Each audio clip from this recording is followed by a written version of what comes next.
Jeeva today பார்வையாளர்களுக்கு வணக்கம். இன்றைய நேர்காணலில் வழக்கறிஞர் அலிம் புகாரி அவர்கள். தொடர் வணக்கம்.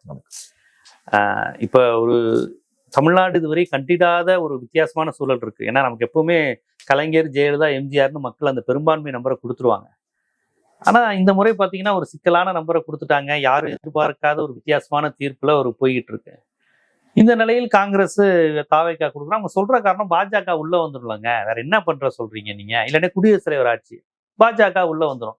அப்புறம் என்ன பண்றது? நம்ம அதை தடுக்க வேண்டிய கடமை நமக்கு ஜனநாயக சக்திகளுக்கு, மதச்சார்பற்ற சக்திகளுக்கு இருக்குங்கிற அடிப்பில் காங்கிரஸ் உள்ள போகுது.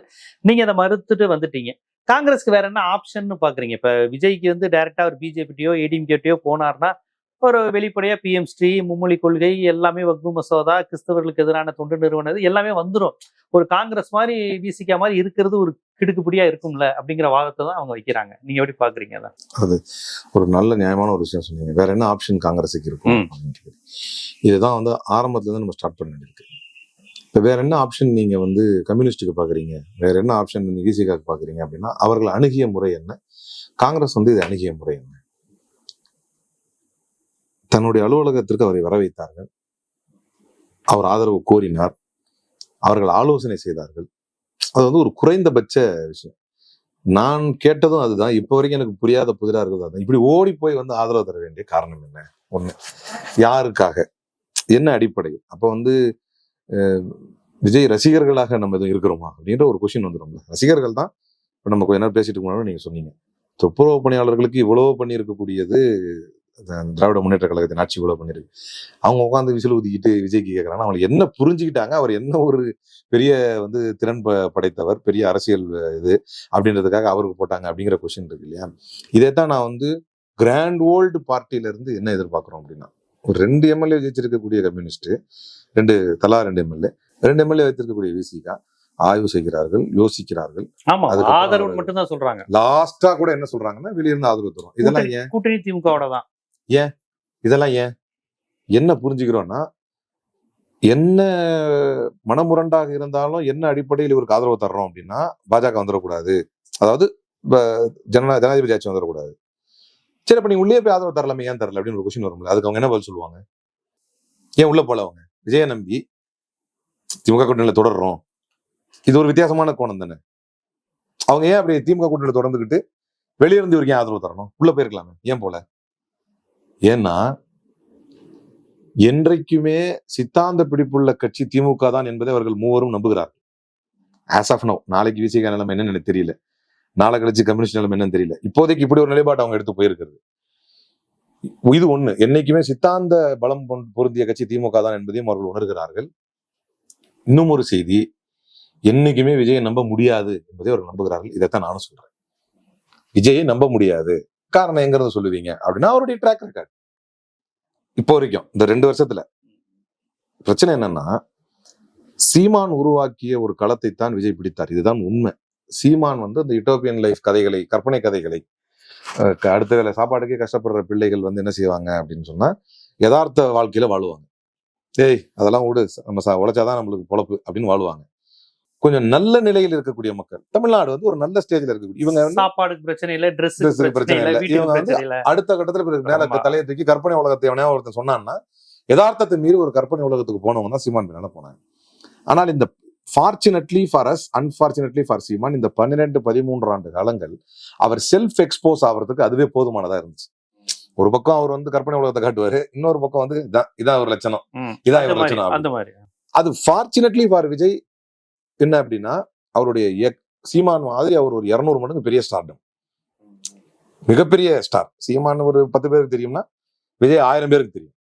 அப்ப அவ்வளவு பெரிய ஸ்டார்டமோட ஒரு நபர் உள்ள வந்து சீமான் உருவாக்கி வைத்த அந்த கற்பனை உலகத்தினுடைய அந்த மாயை பிம்பத்தை வந்து இன்னொருத்தர் சொல்றாரு. அவருடைய ஸ்டார்டம் அவருக்கு ஃபார்ச்சுனேட்டான விஷயம் இன்னொன்னு என்ன அப்படின்னா, அவர் கட்சி ஆரம்பிச்சு கரெக்டா சட்டமன்ற தேர்தல், அதனாலதான் அவர் வந்து பாராளுமன்ற தேர்தலோடு பங்கெடுக்கல, நேரா ஒரே தேர்தலுக்கு வந்து வர்றாரு. இந்த இடைப்பட்ட காலத்தில் அவர் அம்பலப்படவே இல்லை. இப்ப வந்து 10 நாள் அம்பலப்பட்டார், ஆட்சிக்கு வந்து 10 நாள் அம்பலப்படுறாரு. இந்த 10 நாள் தான் நான் சொன்னேன், உங்களை ஆட்சியில் அமர்த்த வைக்கப்பட்டிருப்பது என்பது நீங்கள் ஆள்வதற்கல்ல, உங்களை அம்பலப்படுத்துவதற்கு. இப்ப இது நல்லா தெளிவா தெரியுது. ஏன் வெளியிருந்து கம்யூனிஸ்டும் வெளியிருந்து விசிகாவும் ஆதரவு தருகிறார்கள் என்றால், ஜனாதிபதி வந்துவிடக்கூடாது என்று, ஜனாதிபதி ஆட்சி வந்துவிடக்கூடாது எந்த அளவுக்கு அக்கறைப்படுறோமோ அதே மாதிரி உங்களையும் நாங்க முழுசா நம்பலன்னு மக்களுக்கு தெரியணும்னு நினைக்கிறேன். ஆமா. அந்த முழுசா நம்பலங்கிற பாயிண்ட் வந்து காங்கிரஸ் கட்சிக்கு தெரியலையாங்கிறது தான் என்னுடைய மனவேதனை. மக்கள் நம்பல. இப்ப வேற ஆப்ஷன் இல்லாத போது, ஏன்னா 3 பேருக்குமே பெரும்பான்மை இருக்கக்கூடாது என்பதுதான் மக்களின் தீர்ப்பு. ஆமா. 3 பேருமே யாரையாவது நம்பிதான் ஆட்சி அமைக்கணும் என்பது மக்களின் தீர்ப்பு. இப்ப இந்த இடத்தில் தான் இந்த 2 பேர்கிட்ட வந்து ஒரு செக் அண்ட் பேலன்ஸ் இருக்கும். திருப்பரங்குன்றத்தில் வந்து விளக்கு ஏத்தணும்னு சொன்னா அதிமுக வந்து கூடா நட்பினால் அவங்களுக்கு ஒரு நிலைப்பாடு இருக்கும், வேற வழி இல்லை. அவங்களுடைய ஒரிஜினல் நிலைப்பாடு அது இல்லை. ஒரிஜினல் நிலைப்பாடு 3 வருஷத்துக்கு முன்னால கூட நாங்க பாஜக கூட இல்லவே இல்லை அப்படின்னாங்க. மற்றபடி அவங்களுடைய ஓனர்ஷிப் குடிமையெல்லாம் வேற இடத்த மாட்டிட்டு இருக்கிறதுனாலையும் ஆட்சி அதிகாரத்துக்கு மட்டும்தான் இவங்க வந்து பாஜகவோட ஒண்டி கொண்டு போறது வந்து ஆட்சி அதிகாரத்துக்கு மட்டும்தான். இந்த மாதிரி ஒரு சூழ்நிலையில இருக்கிறதுனாலையும் அவங்களுக்கு வந்து ஒரு நிலைப்பாடு வந்துருச்சு. பிஜேபி நிலைப்பாட்டுக்கு போயிட்டாங்க. ஆமா ஏத்தணும், நாங்க அதுக்கு தான் போறோம் அப்படின்னு ஒரு நிலைப்பாடு வந்துட்டாங்க. ஏத்தக்கூடாது அப்படின்னு நிக்கிறவங்களுக்கும் ஒரு நிலைப்பாடு இருக்கு. ரெண்டுலயும் சம்மந்தமே இல்லாம ஒருத்தர் நிக்கிறார். அவர் எந்த நிலைப்பாட்டுமே வரல. இவரை நம்பி இவ்வளவு பெரிய பொறுப்பை, அதுவும் இந்தியாவில வந்து மதசார்பின்மையின் மொத்த பெக்கன் லைட்டே வந்து காங்கிரஸ் தான். அப்படிப்பட்ட ஒரு கட்சி இவரை நம்பி போனா என்ன ஆகும்? இது ஃபர்ஸ்ட் கொஸ்டின். என்ன சொல்றாங்கன்னா அது வந்து ஒரு ஸ்ட்ராட்டஜி, கருத்து சொல்லாமல் இருப்பது, வாய் திறக்காமல் இருப்பது ஸ்ட்ராட்டஜி. அப்ப நான் என்ன கேட்கறேன்னா, உலகத்தில் எத்தனை அரசியல் தலைவர்கள், எத்தனை சித்தாந்தவாதிகள், எத்தனை அறிவுஜீவிகள் வந்துட்டு போயிட்டாங்க. யாராவது ஒரு போராளி, யாராவது அறிவுஜீவி, யாராவது ஒரு சித்தாந்தவாதி ஒரு பிரச்சனை நடக்கும் போது remaining silent, staying silent strategy அப்படின்னு சொல்லியிருக்காங்களா? சொல்ல போனா சேகுவேரா மாதிரி ஆட்கள், நபிகள் நாயகம் மாதிரி ஆட்கள் கூட ஒரு யார் வந்து அநீதியை கண்டு அவனுடைய கண்கள் சிவக்கவில்லை, அவன் அந்த குற்றத்தில் ஒரு பங்காளன் அப்படின்னா நீ மௌனமா நீ செய்யணும் அவசியம் இல்ல, வேடிக்கை பார்த்தாலே குற்றவாளி. உனக்கு கண்ணாவது சிவக்கணும், அந்த பாயிண்ட் வரணும். ஏன்னா உனக்கு பொங்கணும், உனக்கு எதுவுமே செய்ய முடியாது, ஆனா உன் டென்ஷன் ஆகணும். ஒண்ணுமே செய்யாம நீ சைலண்டா இருக்கிறத வந்து ஒரு ஸ்ட்ராட்டஜின்னு சொல்றது. மத்தவன் வேணா நம்பலாம். ஒரு கட்சி வந்து ஒரு 100 ஆண்டு கால பாரம்பரியம் கொண்ட கட்சி வந்து நம்ப முடியுமா அப்படிங்கிறதா என்னுடைய கேள்வி. இந்த நபரை வந்து ஏற்று நம்ம இவ்வளவு ஓடி போய் அமைச்சரவையில பங்கு தராருன்னா பேசாம நம்ம இதுக்கு பிஜேபியோட கூட்டணி வச்சிடலாமே. இல்ல இப்ப ஆதரவு தந்தா நீங்க இவ்வளவு பிரச்சனை பண்ணிருக்க மாட்டீங்க, கூட்டணி வச்சதான் உங்களுக்கு பிரச்சனை.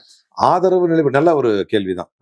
ஆதரவு நிலைப்பாடாக இருந்தாலும் கூட இப்ப கம்யூனிஸ்ட், நான் தான் இன்னொரு கொஸ்டின் கேட்டேன்ல, அப்படி ஒரு அடுத்த கொஸ்டின் வருவோம் அதுக்கு. அப்ப ஆதரவுனா நான் கம்யூனிஸ்ட் விசிக்காடுமே எனக்கு கருத்து முரண்பாடு இருக்கு, நீங்க உள்ள போல அப்படின்னு கேட்டா இல்ல அவரை உறுதியா நம்ப முடியாது, அதான் அவங்க சொல்லுவாங்க. அப்படி ஒரு நபரை ஏன் தேர்ந்தெடுக்கிறீங்க? அப்படி ஒரு நபரை நீங்க வெளியே ஆதரவு கொடுத்தா என்ன பண்ணுவாரு? கன்சாலிடேட் பண்ணிக்குவாரு. இப்ப அதான் நடந்துச்சு, அதிமுக உடைச்சாரு. ஒரு பக்கம் இங்க பேசிக்கிட்டு தன்னை எல்லாருக்கும் தெரிஞ்சதான் இதான் பண்ணுவாருன்னு உள்ளங்க நினைக்கிறேன், எல்லாருக்கும் தெரியும் what is going to come next, எல்லாருக்கும் தெரியும். இப்போதைக்கு அதிகாரத்தை கரெக்டா வந்து நின்றுட்டு கொஞ்சம் பெரும்பான்மை நிரூபிக்கிற அதே சூழல்ல ஓகே இவர் ஸ்டாண்ட் பண்ணிட்டு வர போல இருக்கு அப்படின்னு இருந்தாலே போதும், அதிமுக ஓடி வந்துருவாங்க அப்படின்னு தெரியும். அப்ப அது முழுசா வரல அப்படிங்கிற பட்சத்திலயோ, அல்லது அவங்க ஹைகமாண்ட்ல இருந்து, அவங்க டெல்லி ஹைகமாண்ட்ல இருந்து கிளியர் டைரக்ஷன் கிடைக்கல அப்படிங்கிற பட்சத்திலயும் ஒரு குறிப்பிட்ட நபர்களை உடைச்சு எடுக்கிறாரு. இந்த மாதிரி ஜனநாயக அசிங்கத்தை உங்க கண்ணு முன்னாலே பண்றாரு. நீங்க எப்படி தாங்கிட்டு இருப்பீங்க? எப்படி தாங்கிட்டு இருக்கீங்கன்னு நான் கேக்குறேன். கம்யூனிஸ்ட் விசிகாவை அது ஓரளவு சரினாலும் என்னை பொறுத்தவரை முழுமையா தப்பு. அது அவருக்கு ஆதரவு கொடுப்பதோ, அமைச்சரவையில் பங்கெல்லாம் கொடுக்க கூடாதுன்னு சொல்லி இருக்கு. இப்ப காங்கிரஸ் சொல்றாங்க இது 10 மட்டும் கூட வந்திருக்கலாமே, இதுதானே நடக்கும்னு நானு இப்பதான் இங்க நான் ஒரு பாயிண்ட் திரும்ப வலியுறுத்துறேன். எல்லாம் என்னமோ ஒவ்வாத கருத்தை சொல்ற மாதிரி என்னமோ இந்த தாவேக்காரங்களாம் அப்படியே வானத்துக்கு கீழே குதிக்கிறாங்க. திமுக கூட்டணி வைக்க பார்த்தாங்க, அதிமுக கூட்டணி வைக்க பார்த்தாங்க. எப்பா திமுக தீய சக்தி என்று சொல்லி அந்த திமுகவினுடைய தலைமையில் தேர்தலை சந்தித்து அந்த திமுகவினுடைய ஒவ்வொரு அமைச்சர்களை தலைமையாக ஏற்று ஒவ்வொரு தொகுதிகள் அவர்களுக்கு கொடுத்து என்று சொல்லி பிரச்சாரம் கேட்டு வாங்கிய ஓட்டுகளில் இருந்து பெற்ற சட்டமன்ற உறுப்பினர் வந்து உடைத்து தீய சக்தி திமுகவின் தலைமையில் பெற்ற வாக்குகளில் ஜெயித்த வேட்பாளர்களை நீங்கள் கொண்டு செல்வது சரி என்று சொன்னால், ஒரே கொள்கை தலைவர் ஒரே கோட்பாட்டுடைய பயணித்த கட்சி தான் திமுகவும் அதிமுகவும். அதுல இருந்து வெளியே வந்த கட்சி தான் அதிமுகவும். தன்னுடைய தீய சித்தாந்தமான என்டிஏ கூட்டணில இருந்து வெளியே வர்றேன் அப்படின்னு அதிமுக சொல்லிருச்சு அப்படின்னு சொன்னா, நம்ம இங்க சிவி சண்முகம் குரூப்ல கேட்டது கூட என்னன்னா, முதல்ல அவங்க என்டிஏல இருந்து வெளியே வந்துட்டாங்களா? அதை தெளிவா அவங்க அறிவிச்சிட்டாங்களா? நாங்க என்டிஏல இல்லைன்னு சொன்னாங்களா அபிஷியலா? முதல்ல இதுக்கு யார் தலைவர், இந்த குரூப்புக்கு யார் தலைவர்? இவங்க வாக்கையும் கூட அறிவிக்கலையே. அப்ப நான் சொல்வது என்னன்னா, ஒரு கால் அதிமுக நாங்கள் என்டிஏல இருந்து வெளியே வந்துட்டோம் என்று அறிவிக்கும் பட்சத்தில் திமுக அதிமுக கூட்டணி வைக்கிறதே தப்பு கிடையாது. முதல்ல நியாயமா பார்த்தா நீங்க பண்ணிட்டு இருக்கிற அசிங்கத்தை கம்பேர் பண்ணும்போது இவங்களுக்கு என்ன, அவங்க என்ன சொல்றாங்கன்னா திமுக வரக்கூடாதுங்க, அதுக்கு நாங்க திமுக கூட்டணியில இருந்து கூட வாக்கு வாங்கிட்டு திமுக வரலாம் பாத்துக்குவோம், திமுக வரக்கூடாதுன்னு. இதெல்லாம் சரி நீங்க பேசுறப்ப திமுக வரக்கூடாதுங்க, அதுக்கு நியாயமா பார்த்தா நீங்க திமுக வரக்கூடாதுன்னு ஜெயிச்சவங்க ஆரம்பத்திலே போய் அபிஷியலா நீங்க அதிமுக பேசியிருக்கலாம். இதுக்கு இந்த இதை செய்யறதுக்கு அபிஷியலா அதிமுக பேசியிருக்கலாம் நீங்க போய். ஆனா அதை விட்டுட்டு முதல்ல திமுகவுடைய கூட்டணி கட்சிகள் எல்லாத்தையும் சிங்கிள் அவுட் பண்ணி உடைச்சு எடுத்துட்டு அதுக்கப்புறம் அதிமுகவே ரெண்டா போனது. இதைத்தான் நேஷனலா பிஜேபி பண்ணிட்டு இருக்காங்க. நியாயமா பார்த்தா. ஆமா, மகாராஷ்டிரால பண்ணாங்க, சிண்டே உருவாக்குனாங்க, உடைச்சாங்க, பவார் ஃபேமிலியை முடிச்சாங்க, பவார தனியா கூட்டி போனாங்க. ஜார்க்கண்ட்ல வந்து அவர் ஃபேமிலியை உடைச்சு அவரு கொஞ்ச நேரம் சிஎம் போஸ்ட பாத்துக்கன்னு சொல்லிட்டு போன சம்பை சோழனை கூப்பிட்டு பிஜேபி சேர்த்துக்கிட்டாங்க. அவர் மருமகளை கூப்பிட்டு பிஜேபி சேர்த்துக்கிட்டாங்க. அவர் சித்தப்பா இல்ல, அவர்களா சேர்த்துட்டாங்க. இது மாதிரி குடும்பம் கட்சிகளை உடைச்ச வேலை இதுக்கு முன்னாடி யார் பார்த்தா? இதே மாதிரி மோடிங்கிற தன்னுடைய ஸ்டார்டம் பயன்படுத்தி எல்லாத்தையும் உடைச்ச வேலை யார் பார்த்தா? இதைத்தான் தப்புங்கிறோம். வார்த்தை தாயத்தக்கன்னு குதிக்கிறானுங்க. அதிமுக கூட்டணி வரும்னு பாத்தீங்களா? இப்போ நான் என்ன கேட்கிறேன்னா, வரலாற்றில் பிஜு பட்நாயக் ஒன்றிய அமைச்சராக இருந்த போது 77 78 79 எம்ஜிஆர் ஆட்சி போது அவரை வந்து கூப்பிட்டு கட்சி வந்து கலைஞர்கிட்ட இருக்கட்டும், ஆட்சி வந்து எம்ஜிஆர் கிட்ட இருக்கட்டும், கொடி வந்து இந்த கொடியே இருக்கட்டும், பேர் வந்து திமுகனே இருக்கட்டும், முயற்சி நடைபெற்றது. என்ன தப்பு? எனக்கு எதுவுமே புரியல. என்ன தப்பு? ஒண்ணுதான் சார், நம்ம கடந்த 10 ஆண்டுகளுக்கு. ஆனா அப்படி நீங்க பண்ணீங்கன்னா ஏதோ 2 திராவிட கட்சியும் சேர்ந்து இந்த நடிகர் விஜயை பார்த்து பயந்துட்டாங்க, விஜய் வந்து இவங்க 2 பேரையும் எதிர்த்து நிக்கிறாருங்கிற அப்படி ஒரு கும்பம் வந்துட்டு போட்டோம். இப்ப மட்டும் என்ன வெளிப்படையா இந்த தோல்வியை நான் பொறுப்பேற்கிறேன்னு முன்னாள் முதலமைச்சர் ஸ்டாலின் சொல்லும் போது ஒரு வகையில 2 பேரோட அதிக வாக்குகள் பெற்றிருக்கிறாரும் போது வெண்டுட்டாருன்னு தான் அர்த்தம். நல்லதோ கெட்டதோ. அப்போ நாம சொல்றது என்னன்னா, சமூக அக்கறையோடு நம்ம சொல்ற ஒரே செய்தி என்னன்னா, இதுவரை தமிழ்நாட்டில் யாரை நாம் முறையாக ஆள விட்டிருக்கிறோம்? எடப்பாடி முறையாக தேர்ந்தெடுக்கப்பட்ட முதல்வர் அல்ல, அவர் விட்டுருங்க. யாரை முறையாக ஆள விட்டிருக்கிறோம் என்று சொன்னால் 91 ஆணவமாக பேசினால் கூட 96 சம்மட்டடி விடுத்தோம் ஜெயலலிதா. ஆமா, சரியா? யாரை முறையாக ஆள விட்டோம் அப்படின்னா, இதுதான் என்னுடைய கொள்கை, இதுதான் நான் சரி, வாங்கின அடியில சீரணி அரங்கத்துக்கு வந்து இதுக்கு முன்னால ஒரு தப்பு செஞ்சா இனிமே அந்த தப்பை நான் செய்ய மாட்டேன், நான் வச்ச கூட்டணி இப்படிலாம் வந்து திமுக கூட்டத்துல வந்து பேசினவங்க தான் ஜெயலலிதா. எல்லா காலகட்டத்திலும் இப்படி எதுவுமே எந்த ஸ்டேட்மெண்ட்டையுமே பேசாதவர், எதுக்குமே கருத்து சொல்லாதவர். அவ்வளவு ஏங்க சிவரூர் கிட்ட வந்து குருமூர்த்தி பேசிட்டு இருக்காரு. குருமூர்த்தி பேசுறதெல்லாம் ஃபுல்லா கேட்பேன்னு நான் கற்பனை கூட நினைச்சு பார்க்கல ஒரு காலகட்டத்தில். இப்ப நடக்கிறதுனால என்ன நடக்குது ஃபுல்லா கேட்கணும்னு என்டிடிவில பேசுறாரு, கேட்கறேன். எஸ் எஸ் எஸ் ஒரு பக்கம் தாளிக்கிறாப்ல. டிவிக்குங்கிறது பார்ட்டி கிடையாது, it is not a party, it is crowd அப்படிங்கிறாரு. சொல்லிட்டு அடுத்த பாயிண்ட் வராரு. It is evident and it is pertinent to note that after Karur he never criticised BJP. யார் சொல்றா? குருமூர்த்தி தான் சொல்றாரு. இல்லன்னு சொன்னா நீ கிரிட்டிசைஸ் பண்ண. எங்களை பொறுத்தவரை நான் திரும்ப என்ன கேட்கிறேன்னா, அதிமுக என்ற கட்சியோடு முஸ்லீம்களுக்கு எந்த காலத்தும் பிரச்சனை இருந்ததில்லை. அவர்கள் பாஜக கூட்டணி வைத்ததை தவிர. ஆமா, ஜெயலலிதாக்கு அள்ளி அள்ளி ஓட்டு போட்டவங்க தான் முஸ்லீம்களும் ஒரு காலகட்டத்துல. ரெண்டுமே பேலன்ஸா தான் போச்சு. எப்பன்னா மோடியா லேடியான்னு கேட்கறப்ப 2014 அது முஸ்லீம் மெஜாரிட்டி ஏரியா ராமநாதபுரத்துல இருந்து எல்லா வாஷ் அவுட் பண்ணிட்டு வந்துட்டாங்க ஜெயலலிதா. இத்தனைக்கு அவங்க ஏதோ இந்து கேண்டிடேட் நிப்பாட்டினாங்க. யாரா இருந்தாலும் திமுக வந்து முஸ்லீம் லீக், திமுக அவங்க தோத்துட்டாங்க. அப்ப நமக்கு பிரச்சனை இருந்தது அதிமுக நியாயமா பார்த்தா. இப்ப நம்ம இதை எதுக்கு சொல்றோம்? வரலாற்றுல வைக்க போறோமா இல்லையாங்கிறது இல்லை. அப்படி என்னடா நம்ம யோகிய மாதிரி பேசுறீங்க? நீங்க பண்ணி வச்சிருக்கிற இந்த அசிங்கத்துக்கு மத்தியில இது ஒண்ணுமே இல்லையே வரலாற்றுல. அதுக்கு தான் சொல்ல வரேன், வைக்க போறாங்க வைக்க எனக்கு தெரியாது, எந்த கட்சியும் இல்லை. இப்ப நான் ஒரு நியாயத்தை என்ன கேட்கறேன்னா, அப்படி பார்க்கும்போது இது ஒண்ணுமே இல்லையே. திமுக அதிமுக கூட்டணி என்பது நான் என்டிஏல இருந்து அபிஷியலா வெளியே வரேன் எடப்பாடி அறிவிச்சிட்டாருன்னா என்ன பிரச்சனை இருக்கு நம்மளுக்கு எடப்பாடியோட? அப்படி பார்த்தா இவராவது போவாரா போக மாட்டாராங்கிற இழுத்து பிடிக்கவங்க தாண்டி போய்கிட்டு இருந்த ஒருத்தரை வந்து அங்க இருந்து வலிச்சுட்டு வந்து தைரியம் கொடுத்துருக்கோம்னு சொல்லிக்கலாமே. நம்ம விஜய போகாம தடுத்தோம் அப்படிங்கிறத சொல்ற போது போய்கிட்டு இருந்த ஒருத்தரை வந்து வலிச்சு பிடிச்சி நாங்க வச்சு தைரியம் கொடுத்துக்கிட்டோம், அவர் இனிமே போக மாட்டாரு, இனிமே நம்ம கூட நிக்கிறாரு. 5 வருஷம் ஆச்சு பார்த்தா, நியாயமா பார்த்தா இவ்வளவு பெரிய மக்கள் செல்வா கூட வந்தவர் எதிர்கட்சியா இருந்தாதான் அரசியலை கத்துக்கிட்டு வருவார். நான் எதிர்கட்சியா உட்கார வைப்போம். உட்கார வச்சு எப்படி செயல்படுற அந்த நம்பருக்கான மரியாதை அதுதான் 108க்கான மரியாதை அதுதான். நீ வந்து எதிர்கட்சியா உட்காந்து பாப்ப நீ என்ன பண்றேன்னு நடக்குமா? முடியாது. அவர் உண்மையிலே ஒண்ணும் தெரியாது. அப்ப இது அம்பலப்பட்டுருவோன்னு பயந்துதான் வந்த வாக்கோட எப்படியாவது நம்ம வந்து வந்தோம் முதலமைச்சர் ஆகி எப்படியாவது அடிச்சு கிடிச்சு உடைச்சு வந்துடுவோம் அப்படின்னு. அப்ப எந்தவித உத்தரவாதமும் இல்லாமல் என்டிஏவிலிருந்து வெளியே வந்தார்களா வரவில்லையா என்கின்ற தெளிவே இல்லாத சி வி சண்முகத்தையோ எடப்பாடியோ ஒரு குழப்பத்தில் அந்த கட்சியை உடைப்பது இவர்களுக்கு தவறில்லை. விசிகாவை இங்கிருந்து அழைத்து செல்வதில் தவறில்லை. கம்யூனிஸ்டுகளிடையே வந்து ஆதரவு தவறில்லை. குறுகள் சந்தில இருக்கக்கூடிய முஸ்லீம் லீக் ஆபீஸுக்கு காரை ஓட்டிட்டு போய் நின்று எங்களுக்கு வந்து வாக்கு இது கொடுங்க, ஆதரவு கொடுங்கன்னு கேட்கறது எந்த தப்பும் இல்லை. இது மட்டும் தப்பா? அப்போ இவரை எதிர்த்து ஏன் இதை சொல்கிறோம் என்று சொன்னால், இப்ப வரைக்கும் ஜனநாயகம் திரைப்படத்தை யார் வந்து தடை செஞ்ச இது எப்படி புரியுதுன்னா, எல்லாத்தையும் திமுக மேல தள்ளினாங்க. இதை வந்து ஒரு தவறு என்ன நடந்துருச்சு அப்படின்னு சொன்னா, மக்கள் ஒரு ஒத்துக்க வேண்டிய விஷயம் என்ன அப்படின்னா, அண்டர் எஸ்டிமேட் பண்ணிட்டாங்க விஜய். ஒண்ணு நடக்காது, அதான் விஜய் வந்து இது பண்ண மாட்டாங்க. ஆனா விஜய் பேசியது என்னன்னா, எல்லாரும் கட்சி ஆரம்பிச்சுதான் அவங்க வீட்டுக்குள்ள வந்தாங்க, நான் உங்க வீட்டுக்குள்ள வந்து தான் கட்சி ஆரம்பிச்சேன். ஆமா, அப்பவே இந்த ஸ்ட்ராட்டஜிய, ஏன்னா விஜயுடைய நீங்க இதை கவனிச்சீங்கன்னு சொன்னா விஜயுடைய அனைத்து செயல்பாடுகளும் அப்படியே மோடியை ஒத்திருப்பதை நம்மால் பார்க்க முடிகிறது. ஒண்ணு ஹீரோயிசம் வர்ஷிப், தனி மனித வழிபாடு. நேற்று கூட புதிய தலைமுறையில போட்டிருந்தாங்கல்ல, அனைத்தும் விஜயமயமாவது. இதெல்லாம் ஏற்கனவே நம்ம தொடர்ந்து அறிவுறுத்தி கொண்டிருக்கக்கூடிய விஷயங்கள் தான்.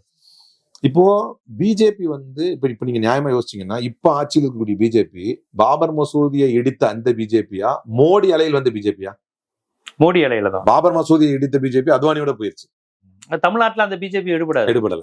இப்ப மோடி அலையில உள்ள பிஜேபி தான் இந்தியா முழுக்க வந்து கோல வச்சு கொண்டிருப்பது. மோடி அலை என்பது என்ன? ஊதி பெரிதாக்கப்பட்ட பொய். குஜராத் மாடல் அந்த அதே தான் இவரும். இவர் யாரு? 2.5 வருஷத்துல கட்சி ஆரம்பிச்சு இவர் என்ன சாதனை செஞ்சிட்டாரு அப்படின்னு சொல்லி இவரை இன்னைக்கு தூக்கி பிடிக்கக்கூடிய ஒரு பெரிய இது இருக்கு. த நியூ பிஜேபி அப்படின்னு ஒரு புக்கை வந்து நளின் மேத்தா எழுதியிருக்காப்புல. அதுல ரொம்ப அழகா மோடியுடைய அதுல படிக்கிறோம் மோடியுடைய விஷயங்கள். The Modi banked on Modi muscularity to show up what it saw as the weak administrative response of the UPA government to matters of law and order. Modi's muscularity. அவர் வந்தாருன்னா என்ன செய்வார் தெரியுமா? இதேதான் இங்கேயும்.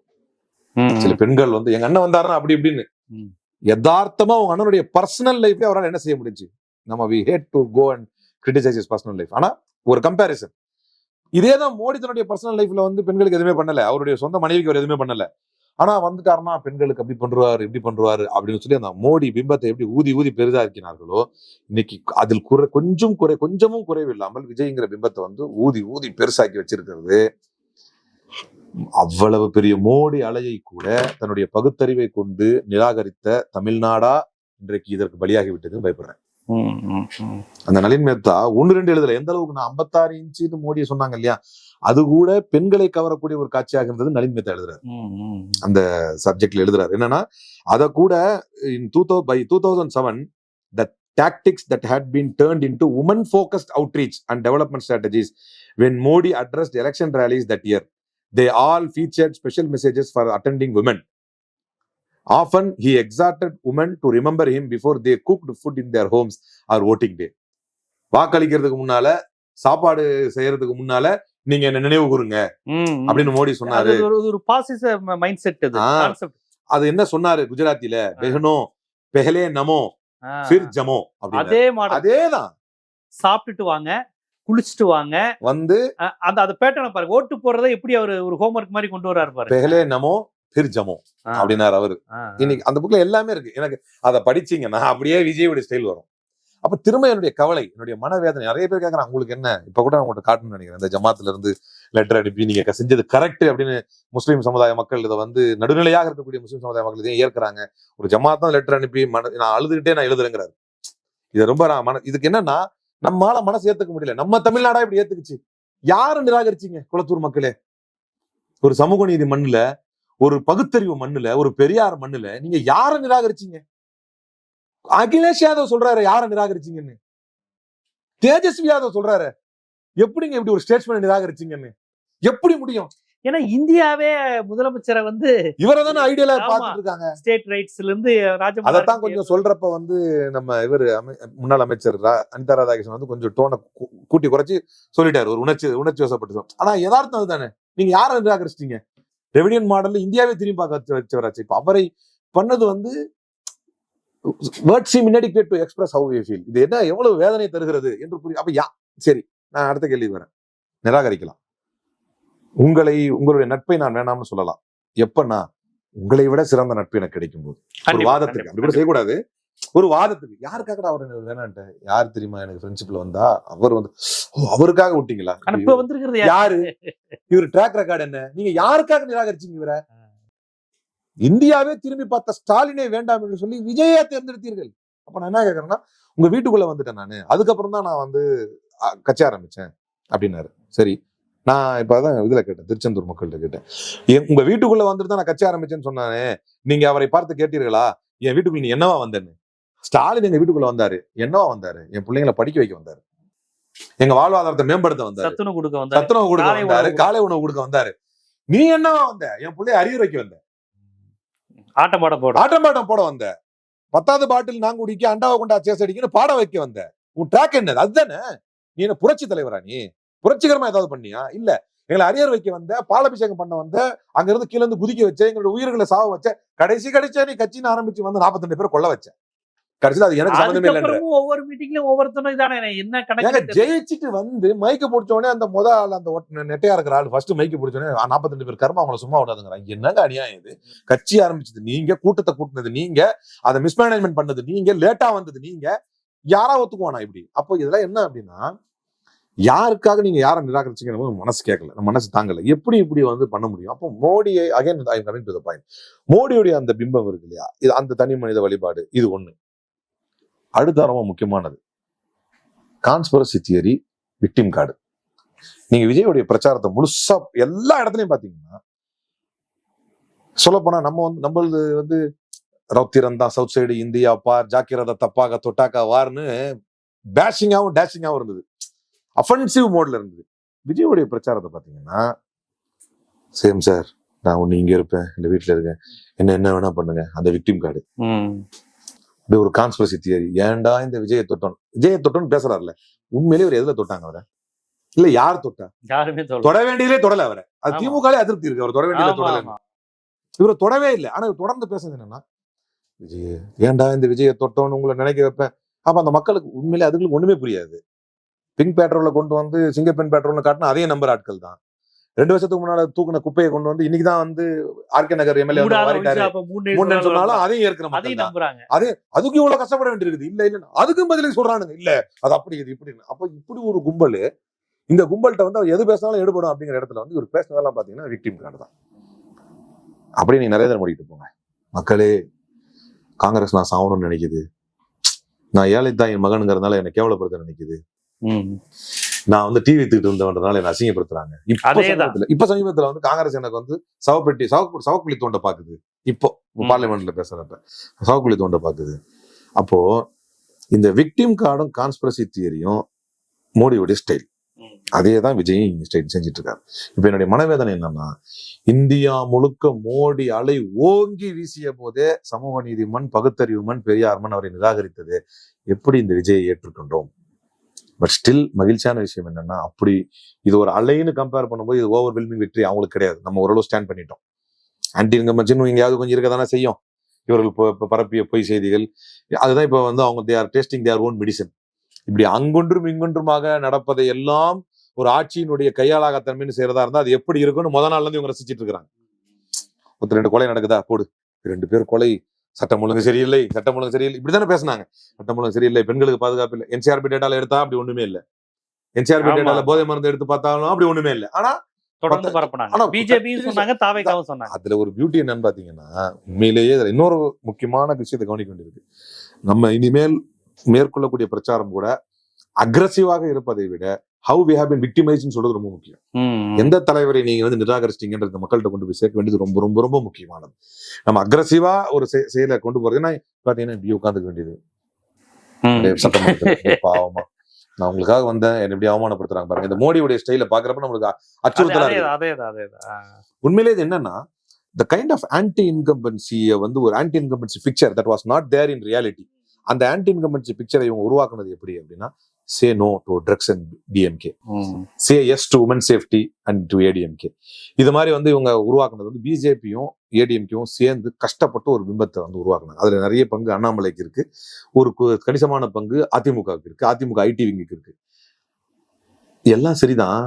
அதுக்காக பிஜேபிக்கு அதிமுக ஓட்டு போட முடியுமா? அவங்க நம்பிட்டாங்க. இல்லாத ஒரு ஆன்டி இன்கம்பன்சி, அதாவது இல்லாத ஒரு அதிருப்தி, இல்லாத ஒரு பெண்களுக்கு பாதுகாப்பு. நான் அடிக்கடி சொன்னது உண்டு, நான் அன்னைக்கு டைம்ஸ் ஒன்ல பேசும்போது சொன்னேன், பெண்களுக்கு பாதுகாப்பு இல்லை என்பது உண்மைன்னா பெண்கள் வெளியே வர மாட்டாங்க. பட் மாறாக national average working women participation, working women force லேபர்ல வந்து பெண்கள் வெளியே வந்து வேலைக்கு போறது வந்து நேஷனல் ஆவரேஜ் வந்து 32, தமிழ்நாடு ஸ்டேட்டுடைய ஆவரேஜ் மட்டும் 43. நீங்க பாதுகாப்பு பெண்கள் வெளியே வருவாங்களா? அப்படி இல்ல, அந்த ஃபேக்டர்லாம் கம்பேர் பண்ணி அதெல்லாம் முடிவெடுக்க முடியாது அப்படின்னு மாதவ் வந்து அவரு கொஞ்சம் அப்படிதான் சங்கீதனமா நிராகரிப்பாப்புல, அவர் நிராகரிச்சார். ஆனாலும் உண்மை தானே, நான் லாஜிக்கலா கேட்கிறேன். நேஷனல் ஆவரேஜ் 32 தான். இந்தியா முழுக்க பணிக்கு செல்லக்கூடிய பெண்களுடைய எண்ணிக்கை 32, தமிழ்நாட்டில் மட்டும் 43 100க்கு அப்படின்னா பர்ஃபெக்டா தான் வச்சிருந்தாங்க. ஆனா இதை வந்து தொடர்ந்து பேசி பேசி பேசி அண்ணாமலையும் அதிமுகவும் மாறி மாறி செஞ்சாங்க. அது எல்லாம் சரிதான். உண்மையில அப்படிலாம் இருக்கு போல இருக்கு. ஸ்டாலின் ஆட்சியில பெண்களுக்கு அதுதானே நீங்க மிஞ்சி மிஞ்சி போனா என்ன குற்றச்சாட்டு வச்சிருக்கீங்க, பெண்களுக்கு பாதுகாப்பு பேசிட்டாங்க. அவங்க சொன்ன டோன் வேற, இவங்களே பேசி கொண்டு வந்துட்டாங்க. அப்ப அந்த மாதிரி மிஞ்சி மிஞ்சி போனா நீங்க உருவாக்கி இல்ல. இப்ப நீங்க சொல்ற இந்த கான்செப்ட் இதையெல்லாம் ரொம்ப வீரியமா பேசக்கூடியவர் அண்ணன் திருமாவளவன் அவர்கள். அவர்கிட்ட ஏதோ ஒரு குழப்பம் அவருடைய நேர்காணல்ல இருக்கோ. ஏன்னா திமுக கூட்டணி இருக்கேங்கிறாரு, தாவைக்கே வெர்சஸ் பாஜகங்கிற நிலையை நோக்கி நகர்ந்துருச்சு அப்படிங்கிறாரு. நான் முன்னாடியே சொன்னேன், ஏதோ தொங்கு சட்டசபை வரப்போது முன்னாடியே கணிச்சேன்னு சொல்றாரு தேர்தல் சமயத்திலேயே. இப்ப அமைச்சரவையா இல்லையான்னு கேட்டா இல்ல அப்படிங்கிறாரு. என்ன சொல்ல வர்றாரு? என்கிட்ட கேட்டாங்க, என்ன சொன்னாரு, என்னை முதலமைச்சராக ஒரு செய்தி இப்படி வருதுன்னு நானும் கேள்விப்பட்டேன் அப்படின்னாரு. அப்புறம் உட்காந்துட்டு என்கிட்ட கேட்டாங்க, தமிழ்நாடு மாதிரி மண்ணில் அது சாத்தியமான்னு கேட்டேங்கிறாரு. என்ன எது ஏன் இப்படி மாத்தி மாத்தி பேசுறாரு? என்ன நடந்துச்சு? அதாவது இந்த சட்டமன்ற தேர்தலுக்கான வேட்பாளர் பட்டியல் அறிவிப்பில் இருந்து எழுச்சி தமிழர் அவர்களுடைய, ஏன்னா நான் சில விவாத களங்கள்ல பேர் சொல்ல விரும்பல, சில விசிகாவுடைய முன்னணி தலைவர்கள் பேசுற போது கூட நான் பாஜக காரர்களும் யாராவது காங்கிரஸ் இடத்துல சின்னதாக ஏதாவது கோடு போட்டா கூட நான் வீறு கொண்டு எழுந்து அதை எதிர்ப்பேன். ஆனா விசிகா காரர்கள் ஏதாவது அப்படி பேசிட்டாங்கன்னு சொன்னா மரியாதைக்கு எழுச்சி தமிழர் அவர்கள் மீது இருக்கக்கூடிய மரியாதையின் காரணமாக மட்டுமே அதை கடந்து போயிருக்கேன் பல இடங்கள்ல. அந்த அளவுக்கு மற்ற எந்த இடமாக இருந்தாலும் அவரை மேற்கோள் காட்டி பேசக்கூடிய அளவுக்கு அவர் ரொம்ப உளமாற எனக்கு மனதில் பட்டு என்ன அப்படின்னா, இந்த வேட்பாளர் தேர்வுக்கு பிறகு அவர் கொடுத்த எந்த லைவோ நேரலையோ அவர் கொடுத்த விளக்கங்களோ எதுவுமே ஒரு மனதுக்கு பொருந்தும்படியாகவே வரல. அது ஏன்னு தான் தெரியல. ஏன்னா இதுக்கு முன்னால அவர் பேசினா அப்படி நெஞ்சில டக்குன்னு படம் இன்னொன்னு, அப்போ பாபர் மசூதி இடிக்கப்பட்ட அந்த தீர்ப்பு வந்துச்சு பாத்தீங்களா, சுப்ரீம் கோர்ட் தீர்ப்பு வந்துச்சுல. அப்ப என்ன தீர்ப்பு, என்ன ஒரு டிஸ்க்ளைமர் போட்டு முதல்ல தீர்ப்பு வந்ததுன்னா, யாரும் இதை கொண்டாடுவதற்கு ரோட்ல வரக்கூடாது, யாரும் இதுல கிரீஃப் காட்டுறதுக்கு, மனவேதனையை காட்டுறதுக்கு யாரும் வெளியே எல்லாரும் அமைதியாயிட்டாங்க. முதல்ல பேசின இந்தியாவின் ஒற்றை தலைவர் எழுச்சி தமிழர் திருமாவளவன் அவர்கள் இதை கட்ட பஞ்சாயத்து தீர்ப்புனார். யாருமே எதிர்பார்க்கல, ஒரே அடி அடிச்சார். இதுன்னு இல்ல, எந்த சிக்கல் சர்வதேச பிரச்சனையா இருந்தாலும் அவருடைய கருத்து, அவருடைய அறிக்கையை படிப்பேன். அதே மாதிரி பேராசிரியர் ஜவாஹிருல்லா அவருடைய கருத்து அறிக்கையை படிப்பேன். ஏறக்குறைய ரொம்ப சார்ந்து இருக்கும், ரொம்ப அறிவு சார்ந்த கருத்துக்களா இருக்கும். என்னுடைய சொந்த அனுபவத்துல சொல்றேன், எனக்கு அந்த அறிவு தேடலில் அவங்களுடைய கருத்து அவ்வளவுதான் இருக்கும். ஆனால் இந்த வேட்பாளர் தேர்வில் ஆரம்பித்து இந்த இதுல முடிந்ததற்கு பின்னால், ரெண்டாவது அவர் அன்னைக்கு என்ன சொன்னார் அப்படின்னா, கம்யூனிஸ்டுகள் எடுக்கிற முடிவே எங்களுடைய முடிவுன்னு சொன்னாரு. ஆனால் கம்யூனிஸ்டுகள் முடிவு அறிவித்து விட்ட பின்னாலும் 2 நாள் கழிச்சு தான் அவர் அறிவிச்சார். அதுலயே எனக்கு ஒன்றும் புரியல, கம்யூனிஸ்ட் முடிவு தான் எங்க முடிவுன்னாரு. அப்ப கம்யூனிஸ்ட் அதனாலதான் டிவி போட ஆரம்பிச்சிட்டாங்க, கம்யூனிஸ்ட் விசிகா அப்படி போட்டாங்க. நீங்க பாத்துருப்பீங்க. இவர் பிரஸ் மீட் கொடுக்கல, இவர் பேசல, இவர் போயிட்டாரு, இவருக்கு கருத்தே தெரியல. எனக்கு என்னடா இது குழப்பமா இருக்கு அப்படின்னு. அதனால் இப்போ இது மாதிரி ஒரு நேர்காணல்ல யார் கேட்டாலும், வேற எந்த கட்சியை பத்தி கேட்டிருந்தாலும், வேற எந்த தலைவரை பத்தி கேட்டிருந்தாலும், உண்மையிலேயே என் மனதுக்குள்ள என்ன ஓடுகிறதுன்னு பேசிடுவேன். இன்றைக்கும் அது எழுச்சி தமிழர் என்பதால் மனசுல என்ன ஓடுதுங்கிறத சொல்றதை தவிர்க்க விரும்புறேன். மனசுல எவ்வளவோ சந்தேகங்கள், இப்படி இருக்குமோ அப்படி இருக்குமோ, அது நம்ம ஓப்பனா அண்ணன் அப்படி இருக்க மாட்டாரியா அப்படின்னு தடுக்குது. கரெக்டா? அது ஒரு வேற தலைவர் தான் டக்குனு யாரா இருந்தாலும் சொல்லிடலாம். அது நான் சார்ந்த காங்கிரஸ் கட்சியாக இருந்தாலும், சார்ந்து இருந்த காங்கிரஸ் கட்சியாக தான் சொல்லியிருக்கேன், இப்படி இருக்குமோ அது தப்பு அப்படின்னு. ஆனால் ஒரு அறிவுசார் சமூகத்தில் தன் வாழ்க்கையே தொலைத்து, ஒரு அறிவுசார், அதாவது இப்படியும் ஒரு ஆள் இந்த சமூகத்தில் வர முடியுமா அப்படின்னு யோசிச்ச போது எல்லாருக்கும் சவால் விட்டு எழுந்து வந்த, இந்தியாவின் பாசிச சக்திகளுக்கு எல்லாம் சுடக்கு விட்டு சவால் கொடுத்த ஒரு தலைவருடைய ஒரு நிலைப்பாடு இன்னைக்கு நம்மளுக்கு புரியல. ஒருவேளை அவருடைய அரசியல் முதிர்ச்சியில் அவர் எடுக்கக்கூடிய முடிவுகள் புரியக்கூடிய அளவுக்கு நமக்கு அறிவில்லையோ அப்படின்னு கூட நினைச்சு கடந்து போலாம்னு நினைக்கிறேன். புரியுது. இதுக்கு மேல அந்த கேள்வியை கேட்டவங்களை நான் என்ன சொல்றது, நெருக்கடிக்கு உள்ளாக விரும்பல. ஏன்னா அண்ணன் திருமாவளவன் அவர்களை இந்துத்துவ எதிர்ப்பு, தமிழ் தேசிய அரசியல்னு அவர் கொண்ட அரசியல் எல்லாவற்றிலும் எல்லாரும் மரியாதையோட பார்க்கக்கூடியவர். இந்த விஷயத்துல அவர் மாறி மாறி பேசுறது எல்லாருக்குமே ஒரு குழப்பமா தான் இருக்கு. அதனால முடிவு நல்லா இருக்கும் நம்புவோம், முடிவு நல்லா இருக்கு அப்படிங்கிற விஷயத்தை நம்புவோம்.